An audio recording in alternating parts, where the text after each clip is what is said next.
کو اللہ کا شکر ہے طبیعت سے انجوائے کیا. دوسری بات یہ کہ اپنے بچوں کو شہزادہ نہ بناؤ.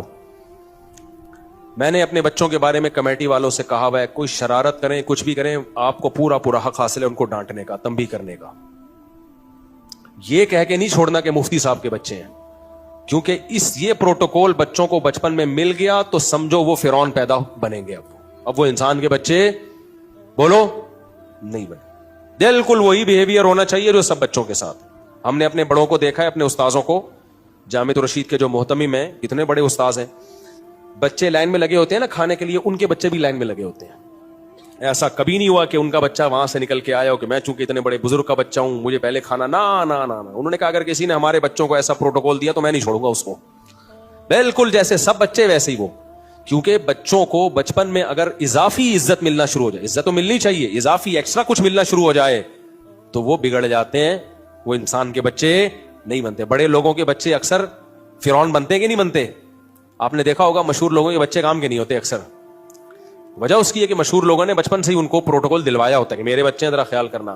ہم نے کبھی بھی نہیں کہا, ہم نے کہا ہمارے بچے ہیں, ہم نے کہا ہمارے بچے ہیں اس قوم کے بچوں کی طرح ہیں, ادھر ہی بیٹھیں گے. آپ نے دیکھا ہوگا, آپ کو پتہ بھی نہیں ہوگا میرے بچے بیان میں کہاں بیٹھے ہوئے ہیں, حالانکہ بیٹھے ہوتے ہیں بیان میں. ان کو میں نے میڈیا پہ آنے سے منع کیا ہے, کسی کی تصویریں نہیں آئیں گی, میرے ساتھ سیلفیاں نہیں آئیں گی کہ مفتی صاحب کے بچے ہیں. ابھی اجتماع میں گئے, کوئی الگ سے نہیں, سارے جہاں بیٹھے ہوئے ہیں وہیں بیٹھو جا کے, الگ سے کسی کو شو نہیں کرنا مفتی صاحب کے بچے ہیں تو پروٹوکول. لیکن لوگ خراب کر رہے ہوتے ہیں بچوں کو. بعض لوگ نے اپنے ساتھ سیلفیاں, مفتی صاحب کے بچے ہیں دیکھو سیلفیاں. بھائی تو بچہ خراب ہوگا اس سے. جب اس کو بچپن میں شہرت ہو جائے گی اس کی, اس کو یہ احساس ہوگا میں تو کسی مشہور آدمی کا بیٹا ہوں, تو بچے اس سے صحیح ہوں گے یا خراب ہوں گے؟ بگڑ جائیں گے. تو مجھے لوگوں سے بڑا ڈر ہے, تو میں نہیں بنانے دیتا ان بچوں کو. تو بچوں کی تربیت میں اس چیز کا بڑا خیال کرنا چاہیے. اپنے بچوں کو بے عزتی بھی نہ کریں, ایسا نہ کہ ان کو رسوا کرنا شروع کر دیں, لیکن کوئی حد سے زیادہ ان کو پروٹوکول اگر آپ نے دیا تو وہ ان کی تربیت کی عمر ہوتی ہے, تو تربیت کی عمر میں وہ بگڑنا شروع ہو جائیں گے, اور پھر جب بگڑے تو پھر کنٹرول سے باہر.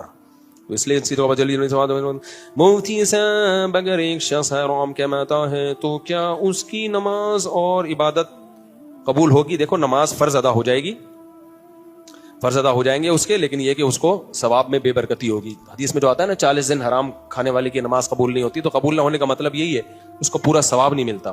لیکن یہ مطلب نہیں ہے کہ حرام کھایا تو نماز بھی چھوڑ دے, نماز تو پڑھنی ہی پڑے گی اس کو. دبئی سے عبد الرحمان صاحب پوچھ رہے ہیں کہ ہمارے ادھر وہ ہو گیا بھائی آخری سوال, پانی پر دم کرنا کیسا ہے جو حدیث میں آتا ہے کھانے پینے والی چیزوں پر پھونک نہ مارے ہیں؟ مجھے ہمیشہ سے اشکال رہا ہے کہ نبی صلی اللہ علیہ وسلم نے کھانے پینے کی چیزوں پر پھونک مارنے سے منع کیا ہے, اس لیے میں تو اس کا قائل نہیں ہوں کہ کھانے یا پینے کی چیزوں پہ پھونک مار کے اس کو پیا جائے. لیکن جو لوگ اس کے قائل ہیں وہ کہتے ہیں بھائی رقیہ ہے, رقیہ کے لیے دلیل کی ضرورت نہیں ہے, رقیہ کہتے ہیں دم کرنا.